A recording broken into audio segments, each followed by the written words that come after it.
Halo, saya Dr. Nahla. Lagi-lagi saya akan ngomongin tentang COVID-19 atau yang mungkin lebih dikenal sebagai virus corona.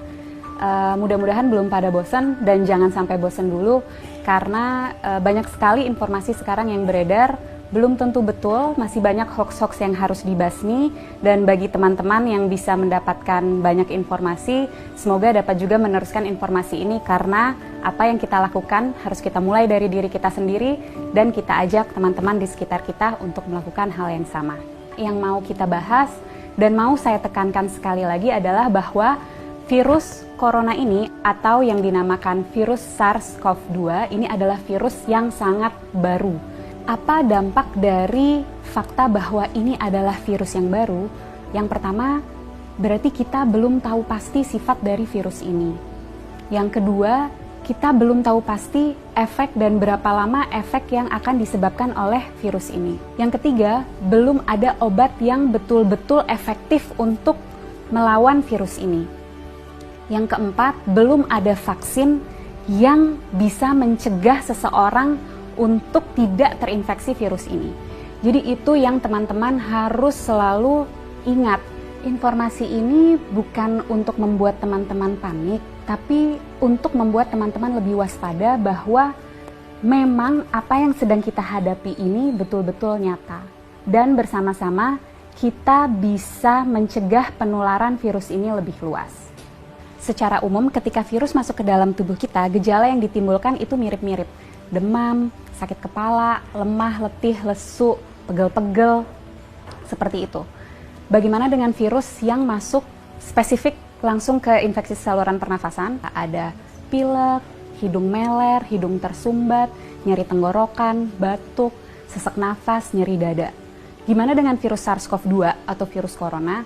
Gejalanya sangat bervariasi. Jadi gejala-gejala yang tadi saya sebutkan itu bisa ada pada orang yang terinfeksi virus ini. Dan juga jumlah gejala yang timbul itu juga bervariasi. Apa sih yang menyebabkan gejala ini sangat bervariasi? Daya tahan tubuh masing-masing orang. Jadi kalau kita nih yang sebagai anak muda, sehat, nggak ada penyakit, daya tahan tubuhnya baik, kemungkinan gejala yang kita alami ketika kita terinfeksi virus ini sangat ringan atau bahkan sama sekali tidak ada gejalanya. Sekali lagi saya tekankan, orang dengan daya tahan tubuh yang baik itu bisa tidak ada gejalanya walaupun virusnya sudah ada di dalam tubuh kita. Dan orang dengan daya tahan tubuh yang baik, dia mampu menyembuhkan dirinya sendiri karena pada dasarnya virus itu memang self-limited disease. Jadi daya tahan tubuh kita sendiri bisa membasmi virus itu. Bagaimana dengan orang-orang dengan daya tahan tubuh rendah? Tentunya akan dapat mengalami gejala yang lebih berat, bisa sampai sesak nafas, bahkan bisa sampai menyebabkan kematian. Siapa saja sih orang-orang yang kita tahu daya tahan tubuhnya rendah? Yang pertama, orang tua yang usianya di atas 60 tahun. Yang kedua, orang-orang dengan penyakit penyerta. Penyakit penyerta itu apa? Jadi penyakit yang biasanya lagi-lagi ada di orang tua, seperti kencing manis, darah tinggi, sakit jantung, sakit ginjal, sakit paru, sakit liver, kanker, dan lain-lain. Nah, orang-orang inilah yang akan sangat menderita ketika dia terinfeksi oleh virus SARS-CoV-2 atau virus corona ini. Untuk kita yang daya tahan tubuhnya baik, ketika kita terinfeksi virus ini, kita bisa hanya dengan meningkatkan daya tahan tubuh kita, terus kita bisa melawan virus ini. Tapi bagaimana dengan orang-orang dengan daya tahan tubuh rendah? Itu yang harus kita pikirkan. Itu yang harus kita cegah supaya mereka tidak tertular virus ini. Jadi, apa yang bisa kita lakukan untuk membantu mereka-mereka yang daya tahan tubuhnya rendah? Dengan cara jaga jarak, hindari keramaian, dan di rumah aja. Kenapa? Karena virus ini yang paling kita takutkan dan sudah kita tahu dari virus ini adalah penyebarannya yang sangat amat cepat dan lebih mudah dan lebih cepat di tempat-tempat keramaian. Tapi lagi-lagi jangan panik. Bukan berarti kalau teman-teman yang masih muda dan sehat ini merasa, oh saya ada gejala-gejala COVID-19 nih, ada demam-demam yang sumeng-sumeng, demam rendah, nyeri tenggorokan, sedikit pilek, sedikit batuk, terus harus langsung ke rumah sakit. Bukan itu maksud saya. Bukan berarti kalau teman-teman ada gejala itu harus segera ke rumah sakit. Apa yang harus kita lakukan? Ketika mengalami gejala itu, lagi-lagi di rumah aja, tingkatin daya tahan tubuh dari rumah. Dengan cara apa? Istirahat yang cukup, tidur malam yang cukup, 7-9 jam, makan makanan bergizi, minum air yang banyak, kalau bisa lakukan olahraga atau aktivitas ringan di rumah. Kenapa untuk kita yang muda dan sehat ketika mengalami gejala-gejala penyakit COVID-19 lebih baik di rumah aja dan nggak perlu ke rumah sakit? Karena kita mau memastikan bahwa rumah sakit itu tetap tersedia untuk mereka yang betul-betul membutuhkan.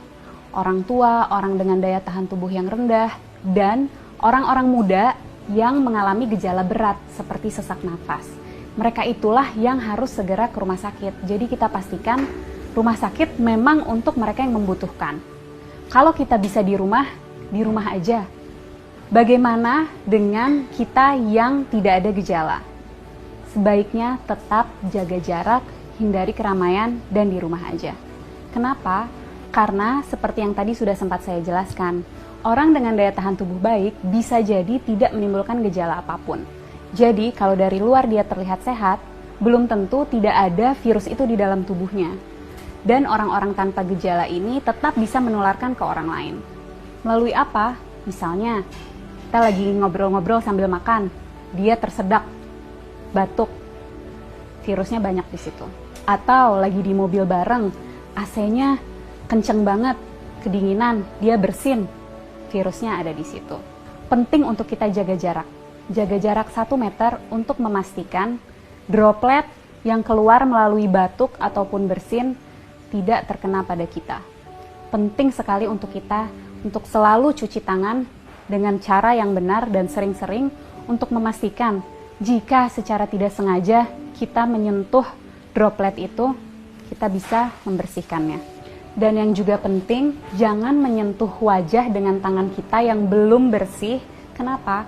Karena virus akan lebih cepat menyebar, lebih cepat masuk melalui mukosa mata, hidung, dan mulut.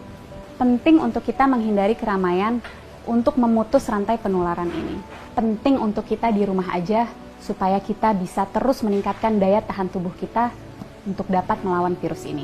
Bagaimana untuk kita yang tidak bisa di rumah aja, terpaksa harus bekerja di luar atau harus pergi keluar, tetap usahakan untuk menjaga jarak. Jaga jarak 1 meter dan usahakan sebisa mungkin menghindari keramaian. Jangan lupa untuk selalu menjaga kebersihan dengan mencuci tangan yang bersih. Kalau tidak bisa menemukan air dan sabun, kita bisa menggunakan sanitizer. Para peneliti, dokter-dokter, farmasis, tenaga medis, dan semua sedang berusaha mati-matian untuk mencari obat dan vaksin dari virus ini. Mari kita berperan membantu mereka dengan cara jangan panik tapi tetap waspada. Kita jaga jarak, hindari keramaian, dan di rumah aja. Nggak perlu ke rumah sakit kalau gejalanya ringan. Pastikan rumah sakit tersedia untuk mereka yang membutuhkan, orang-orang tua, orang dengan daya tahan tubuh rendah, dan orang-orang dengan gejala yang berat seperti sesak napas. Yuk teman-teman, kita bareng-bareng lawan virus SARS-CoV-2 ini. Dan untuk teman-teman medis, tetap semangat.